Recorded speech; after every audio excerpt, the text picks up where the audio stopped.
Well, howdy, howdy, howdy. Nearly senior citizen here. Greetings, boys, girls, and all of our non-binary friends, and welcome to this, a brand new day. I'm sitting in my chair, and I just came back from the store, and they gave us free Girl Scout cookies in the community center, so I have 2 boxes of those, and I have a rotisserie chicken, and put away in my freezer are 40 of those corn dog bites made out of chicken. So I mean they're like 3/4 of an inch long, and then they're covered in breading. They're like piggies in a blanket, and then I cut them in half and then chew them carefully.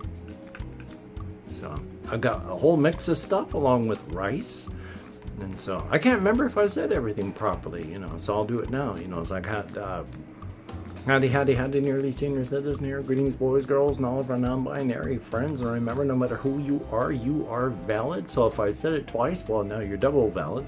And if I've only just now remembered to say it, then you're, well, still valid.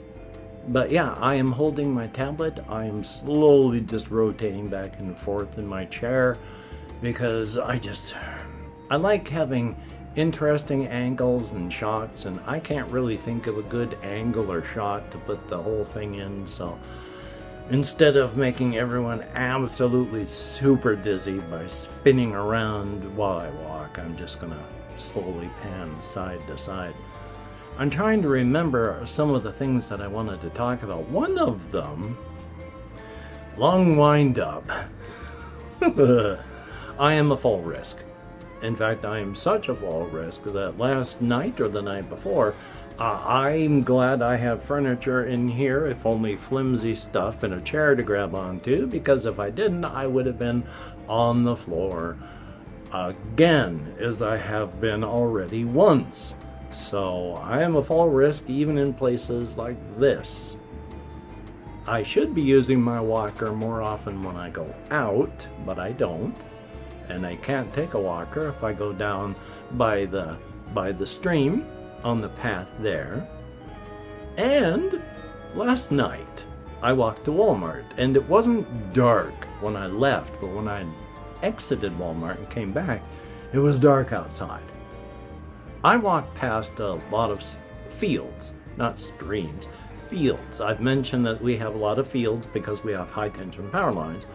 And then we have drainage areas where they just shunt water.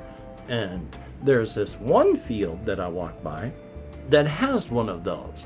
The water streams in, and it almost like a ditch, except it's not a ditch because it doesn't flow outward. It just gathers more like a swamp or a bog.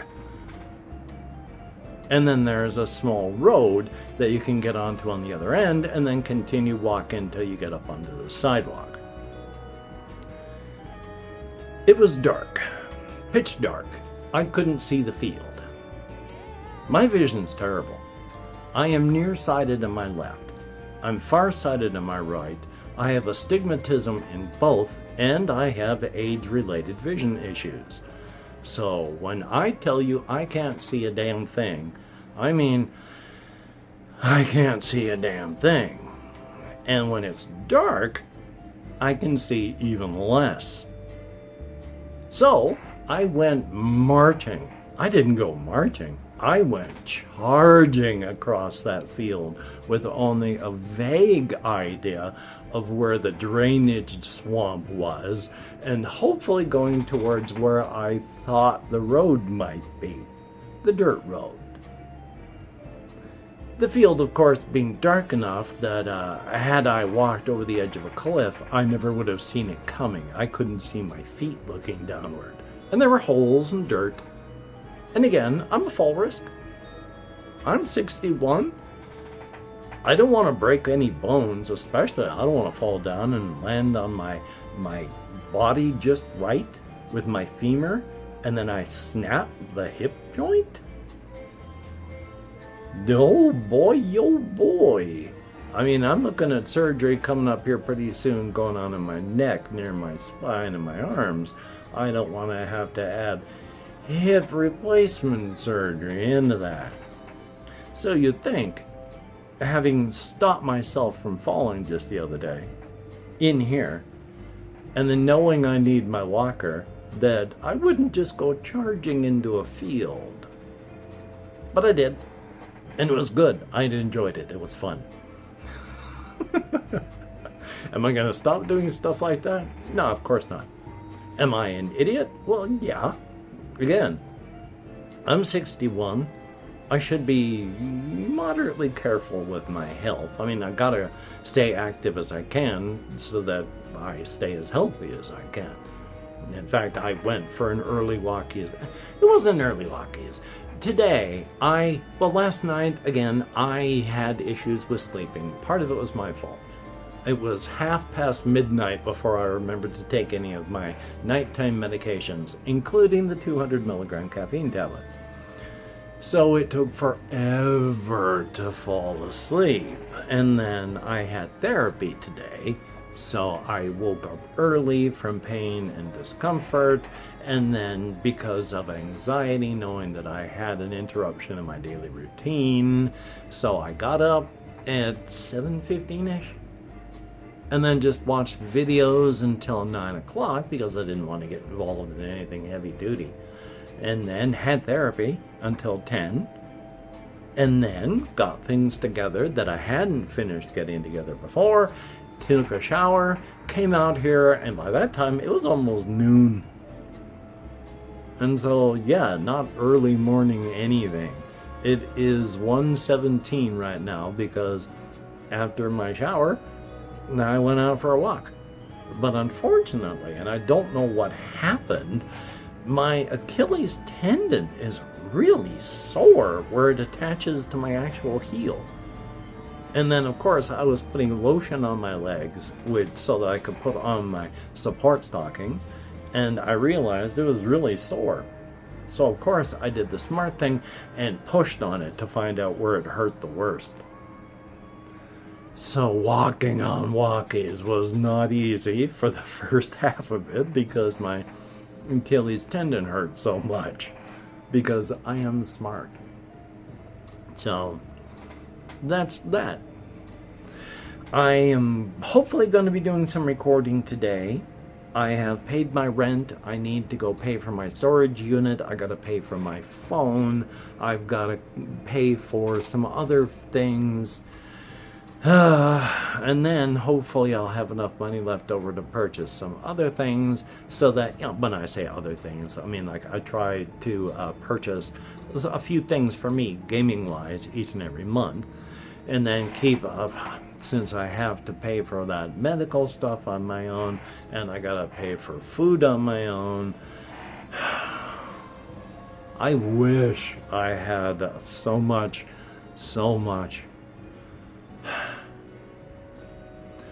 I wish I had so much disposable income. It'd be nice. That's one of the reasons I'm actually purchasing silly and goofy things now, like this light, and I got a moon thing over there, and I got the sparkly lights there. I never had a lot of time to act like a kid when I was a kid. I was dealing with SA from my stepfather, the guy who gave me my last name, but that led to me self-medicating and being a functional alcoholic before I was 10 years old. And then I spent time up to going into the Air Force, increasing that alcoholism. Spent my time in and afterward doing more so. I've never had a chance to just be a kid and do kid things. So even though I'm not a kid, I'll never be a kid again. Obviously, look at me. I can still do silly things like, hey, I bought this light, and hey, I got the sparkly lights, and hey, I got that light that does that, and look at all that solo RPG stuff down there. Does any of it matter? No. Doesn't matter to anybody. But then nothing that any of us does matter. Positive nihilism. So, yeah, I'm spending this portion of my life, since everything has a beginning, a middle, and an end. And with a human lifespan, you can approximate it to the first 25 years as your beginning, The next 25 years to age 50 is your middle. And then up to age 75 and, well, you not being alive anymore is the end portion. But you can also divide each of those into a beginning, a middle, and an end. You know, the beginning of your beginning is being born. The end of your beginning is, well, you're holding down a job now. You're 25. You're maybe even married and trying to figure out how to raise a family. Or even if you're going to be able to have a family. And then your beginning of your middle is all that. And then catching up with you in the middle of your middle. And then the beginning, well, the end of your middle, when you're starting to really go bald or your hair is really turning gray and you're realizing you're just not as able to do the things you used to. Then of course the beginning of your end where, well, you're really starting to go gray and the wrinkles are showing up. And then the middle of your end when things are starting to really fail and pains are really hurting and you're starting to really have to take medicines. And then the end of your end, when it's just trying to adapt to the onset of the end, and then in the end, it's the end. And you don't have to deal with anything anymore. So, I'm beginning that portion of my life, which is why, as I've told my sister, I have entered the magpie portion of my life when I am just going out looking at cool stuff and collecting cool rocks. Because as the functional equivalent of cool rocks, because as I also mentioned, positive nihilism. Even though I said that as a joke for the moment, that's the only thing that got me through the death of my wife. Positive nihilism. Nothing means anything. Nothing at all. Nothing matters. Nothing matters. All this is just transitory. You know, what is my life in 100 years after I die? What is the life of everyone and everything I know, you know, 1,000 years after I die? What is humanity 1,000,000 years after we're gone? And then what is the planet 1,000,000,000 years after that? What happens in the universe when it's all so cold and dark in 1,000,000,000,000 years? Just because I died doesn't mean everything stops. Nothing matters. But at the same time, nothing matters. But because of that, everything matters. Things don't matter. How we treat each other matters. That's what matters. People. And how we treat other people. Not the things we make, not the things we do. The thing, how we treat each other. Positive nihilism. That's the only thing that's got me through the death of my wife. When going through her stuff, when I was overcome with absolute grief and mourning, nothing matters. Nothing matters. But that's just something that works for me and other people that are into positive nihilism. There are others that are into negative or just absolute nihilism. I don't see that. Yeah, nothing matters, but we still feel. And how we treat each other is important. So that matters. But past that, yeah. So I have been doing walking. I've been trying to think. I've been just playing Fallout 3 when I can. I haven't been doing a lot of that. I have been so tired still that it's hard to think, and a lot of time passes without me doing much at all. But I have been thinking of my setting and thinking of other things about the setting. And when I say setting, I mean both the solo RPG setting and my fictional setting of the Inside, Outside, and Razor's Edge. Because I have not stopped with the whole solo RPG setting that I got to make, because there are abandoned cities, there are abandoned ruins, and I was thinking about how the dwarves, since they came up out of the ground only a couple hundred years ago, you know, they're still trying to settle in and find a new place in the world. They stick around mountains, they stick around mines, they can do a little bit of very tiny mining, you know, even with the fear that gets them. And they still are excellent metal, stone, and earth workers. And when somebody goes out headhunting and finds a dwarf that can go underground, those very, very few that can, well, if they get snapped up by a kingdom or corporation, they can be very, very wealthy indeed. So there's that. And I've been reading the webcomic again, Oglaf, OGLAF, so I'm not going to tell a link or anything because it is highly not safe for work, while also being funny as all get up, and even in the midst of it not being wholesome, sometimes surprisingly wholesome. So yeah, and one of the things I like about that is it is, when I say it's one of a medieval setting, it is one of the fantasy medieval settings, and that there's no modern civilization trappings. Everyone lives in, cities that are, medieval. But at the same time, there's as close as you can get to running plumbing. There's equality between men and women and everybody and all the other races.